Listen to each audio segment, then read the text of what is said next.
Será que é necessário você retirar todo o carboidrato para emagrecer? Muita gente acredita nessa hipótese, né, que a remoção do carboidrato emagrece. Por quê? Porque o carboidrato é o principal ativador da insulina e a insulina engorda. Se a função da insulina fosse só engordar, era só excluir esse hormônio do organismo, era só excluir a quantidade de carboidrato, que todo mundo seria magro e estaria a cura da obesidade. Mas não é simples assim. A insulina ela tem um papel muito importante no anabolismo.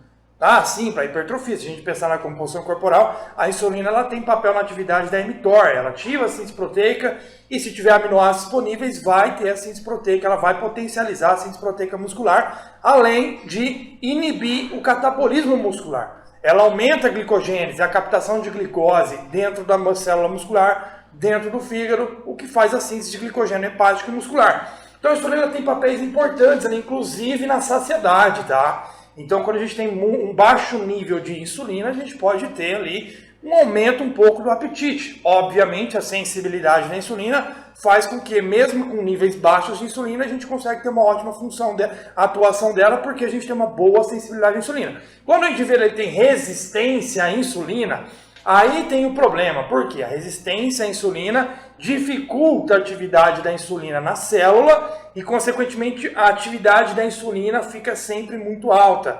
E essa dificuldade da insulina se ligar começa a sinalizar para liberar mais insulina para o pâncreas e aí cria o cenário de resistência à insulina, onde a insulina tem dificuldade de se ligar com o seu receptor e gerar a atuação dela na célula. Nesse caso, a insulina em alta inibe o processo de lipólise e oxidação, ou seja, inibe a queima de gordura.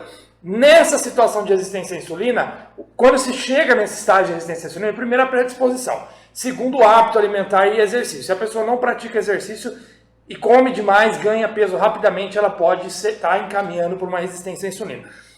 E aí a gente tem uma questão importante, né? Muitas vezes a pessoa acha que por estar fazendo um bulk, por estar o cara treinando, fazendo um bulk, ele acha que vai ter resistência à insulina. Vamos lá. Resistência à insulina é quando o indivíduo tem uma glicemia acima de 100, uma insulina de exame basal acima de 15, 20, 25 microI ali.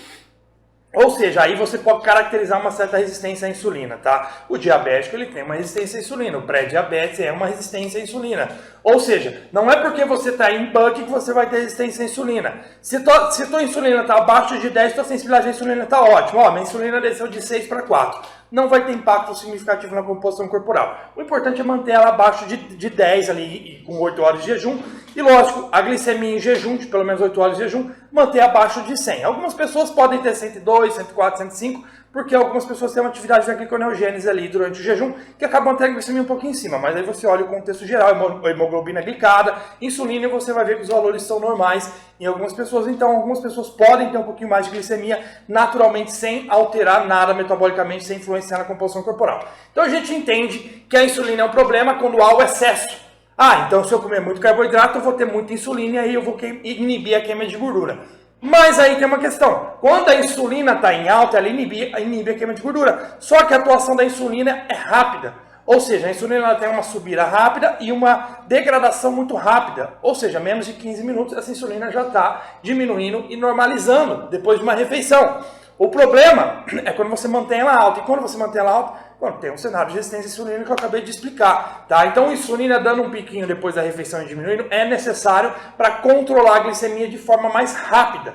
Então, ela é importante para controlar a glicemia ali, porque ela vai aumentar a captação de glicose nas células e favorecer a manutenção da glicemia ali, quando a gente tem pós-refeição uma subida ali da glicemia, principalmente pela injeção de carboidrato. Lembrando que a insulina não é ativada só por carboidrato, a insulina também é ativada por proteína e gordura. E o excesso do consumo de gordura saturada também leva à resistência à insulina. Então, pessoas que a dieta cetogênica não tem carbo emagrece, mas se houver o abuso de calorias, pode desenvolver resistência à insulina e ganho de peso. Se houver o abuso de gorduras saturadas, também pode acabar. Onde está a gordura saturada? Principalmente alimentos vindos de fontes animais, né? Então, aí, bacon, aí você pode acabar desenvolvendo uma resistência à insulina por excesso de gordura saturada. Então, vamos lá. Quando a gente pensa em zerar carboidrato, vamos supor que você remove todo o carboidrato da dieta. Remove todos os carboidratos, inclusive a parte de frutas e vegetais, que é uma burrice, tá? Quando você faz isso, você vai ter uma menor atividade da insulina. Por quê? Primeiro, porque você retirou o principal ativador da insulina. Segundo, porque você criou uma restrição calórica por retirar as fontes de carboidrato, consequentemente houve uma diminuição das calorias, e essa diminuição das calorias que pode fazer a perda de peso inicial. Se você estava comendo 3.000 calorias, aí você tira todos os carboidratos, sua dieta vai para 1.800 calorias, houve uma restrição calórica e a perca de peso. Aí a pessoa mais leiga, ela associa a perca de peso a tirei o carboidrato, por isso eu perdi peso. Mas na realidade ela perdeu peso por ter diminuído as calorias. Se simplesmente ela tivesse diminuído as calorias proporcionalmente entre proteína, gordura e carboidrato, ela teria também atingido a perda de peso se a dieta tivesse ficado com calorias similares. Mas ela tirou só carboidrato. É a mesma coisa, ó, eu tirei toda fonte de, sei lá, toda fonte de glúten. Glúten, uma das principais fontes de glúten tem carboidrato.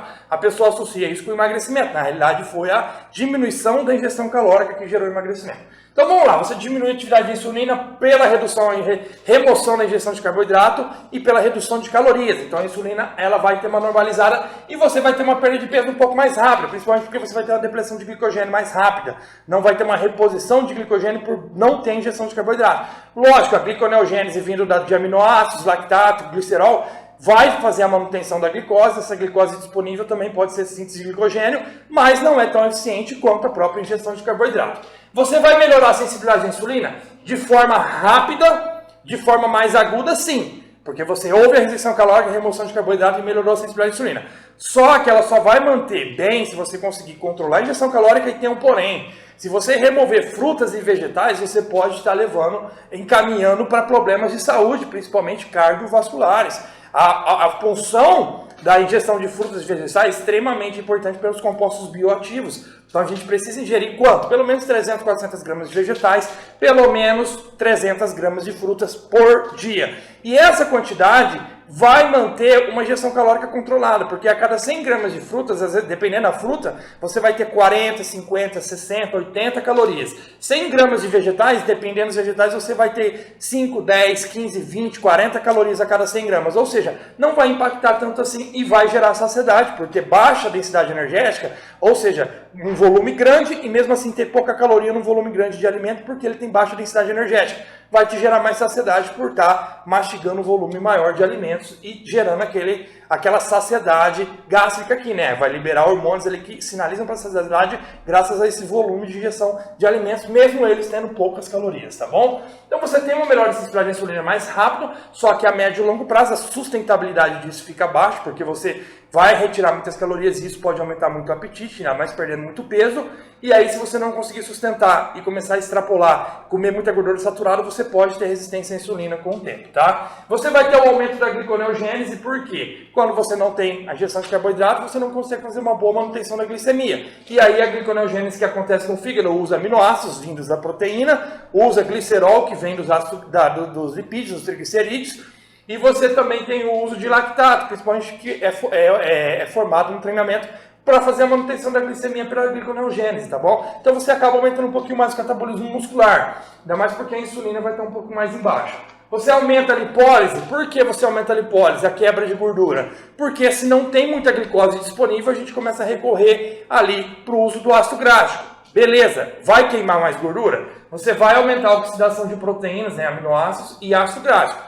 Então, ou seja, você vai começar a usar aminoácidos, proteínas, gorduras como fonte principal de energia. Mas tem um porém, se não tiver em déficit calórico, não vai adiantar nada, porque toda a caloria gasta vai ser reposta pela dieta. Como eu sei que estou em déficit calórico, perdendo peso.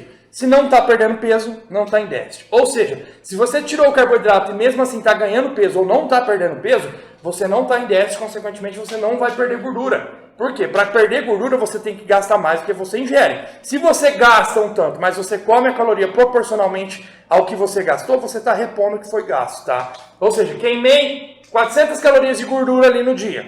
Beleza, mas aí eu comi 400 calorias de gordura na dieta. Vai ter a reposição dessa gordura gasta, tá? Você vai ter uma diminuição da glicogênese, como eu disse, ou seja, você vai diminuir a síntese de glicogênio muscular e hepático, consequentemente os músculos vão ficar com aspecto murcho, flat, vazio, provavelmente você tem uma queda de desempenho no treinamento, não na primeira semana, mas com o decorrer das semanas, uma queda de desempenho por baixo combustível energético, ali que é o principal combustível energético do treinamento com peso, é o glicogênio. Se você diminuir a glicogênese, você vai ter menos glicogênio disponível para o treinamento com peso, tá? E lógico, você ainda vai ter um pouco de glicogênese, como eu disse, a glicose formada na gliconeogênese pode fazer uma síntese de glicogênio também, não tão potente como seria se você estivesse ingerindo mais carboidrato, né? Você vai ter uma diminuição da síntese proteica muscular, por quê? Porque você tem uma baixa da insulina por redução da diminuição, na redução da ingestão de carboidrato. E a insulina tem um papel na atividade da mTOR no músculo que ativa a síntese proteica muscular. Pode ter hipertrofia? Se você tiver um superávit, uma boa ingestão de proteína, um bom treino, pode ter hipertrofia. A questão é que você vai debilitar um pouquinho o desempenho do treino, que pode refletir negativamente na hipertrofia. Então, a gente tem que ter essa consciência, né? Até porque você vai aumentar o catabolismo proteico para gliconeogênese, ou seja, você vai quebrar mais proteína para oferecer aminoácidos para gliconeogênese, além de quebrar mais proteína para oferecer energia na oxidação, para gerar energia, para gerar ATP no lugar da falta de glicose, né?